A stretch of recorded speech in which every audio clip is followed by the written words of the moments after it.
የኤርሜላ ወንድም ተኝቶ ነበርና ከእንቅልፉ ነቅቷል። እንግዲህ እስከዛሬ ድረስ ያው ኤርሜላ ሁሉ ታሪክ ስትፈጥር ሁሉ ልመና ሁሉ ለቅሶ እግሩ ስር ተደፍታ ስትለምነው እያየ ቆይቶ አጠገቧ ቆሞ በርቺ ጎበዝ እያላት ቆይቶ ዛሬ እንግዲህ አብርሃም እንደማይፈልጋት ሲገባት አብርሃም ሩቲን እየፈለገ እንደሆነ ሲገባቸው ከንግግሩ ከአስተያየቱ ከሁሉ ነገሩ ከሩቲ ጋር መሆን እንደሚፈልግ ሰሞኑን በሚሰራው ቪዲዮ በደንብ ሁላችሁም እያያችሁ ነው ብዬ አስባለሁ።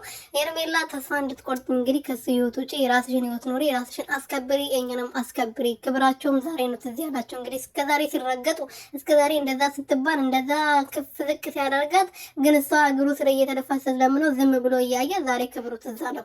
ሰላም ሰላም ቤተሰቦቼ እንዴት ናችሁልኝ? እኔ በጣም ደህና ነኝ፣ እግዚአብሔር ይመስገን። ሰላማችሁ ብዘት ትርፍርፍ ይበልልኝ። ለዚህ ቤት ለዚህ ቻናል አዲስ የሆናችሁ ሰብስክራይብ እያደረጋችሁ ቤተሰብ ሁኑ። እንግዲህ አብርሃም ኤርሜላም እንደማይፈልጋት እንደማይወዳት ከሷ ጋር መሆን እንደማይፈልግ ሁላችንም በግልጽ እያየን ነው ሰሞኑን፣ በተለይ ማለት ነው ድኛለሁ ብሎ ከተመለሰ በኋላ አንድ ቀንም ከሷ ጋር ሰላማዊ ቪዲዮ ሰርቶ አያውቅምና አይፈልጋትም፣ አይፈልግሽም ከሱ ህይወት